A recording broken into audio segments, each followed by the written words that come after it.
InsyaAllah tidak lama lagi, tidak ada keributan lagi. Mungkin bendera akan naik. Mungkin 4 Desember.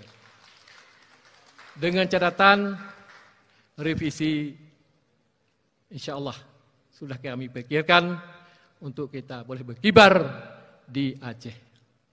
Maka oleh sebab itu, semua yang bersangkutan di kantor-kantor sudah mulai saat ini kita sudah dapat menyediakan 2 tiang. Satu panjang, kemudian yang satu pendek. Kalau tidak... Assalamualaikum mualim. Kenro ni mualim bendera Acehnyo akan diadu dengan catatan revisi.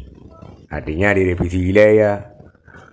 Di DPR RI melalui Prolegnas tahun 2022-nya termasuk revisi undang-undang pemerintahan Aceh.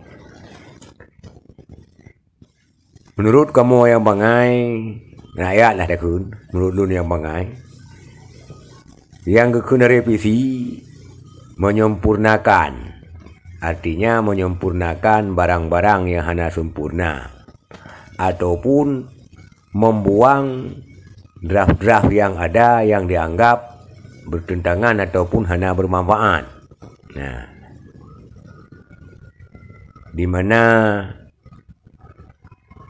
penyempurnaan terhadap hal-hal yang hanya idamong dan membuang satu hal yang kaidamongnya yang dianggap bertentangan ataupun dianggap tidak bermanfaat. Ya, ke revisi yang menurut kamu yang bangai.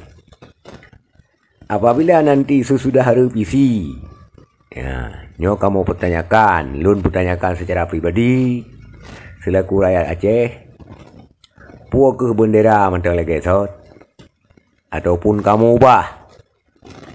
Ya, menyo sesudah revisi bendera kamu ubah hanya lagi sot.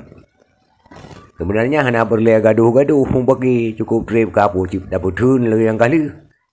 Calling down Badinga Kemendagri hanya jadi karena bertentangan dengan simbol-simbol gerakan Aceh Merdeka, alasan awaknya. Memang menyonyan tengah berubah kepuji dia. Betul yang kali sampai kacau balo rakyat Aceh mupluh-pluh tun baga kara polemik bendera. Cuma menyahana mengubah, alhamdulillah. Nah, paling penyempurnaan tata cara ataupun penyempurnaan daripada butir-butir MOU. Karena yang Ron pegah nanti sesudah revisi bendera akan berkibar, kemudian kanun akan berjalan satu persatu. Artinya kanun tentang undang-undang pemerintahan Aceh sesuai dengan MOU. Dalam istilah jitakun, bendera akan berkibar, butir-butir MOU akan jalan satu persatu. Yang menurut drone pegah mualim. Cuman apabila benderanya mengubah, ahli haji revisi nyorugawa yang kana habis pengpo rakyat huplu-huplu tun bak puik bendera bak daputun calling down. Masalah rakyat-rakyat Aceh gara-gara puik bendera Aceh tu bak tilayang bendera Aceh hirau. Ubina bendera rakyat Aceh yang kaji puik.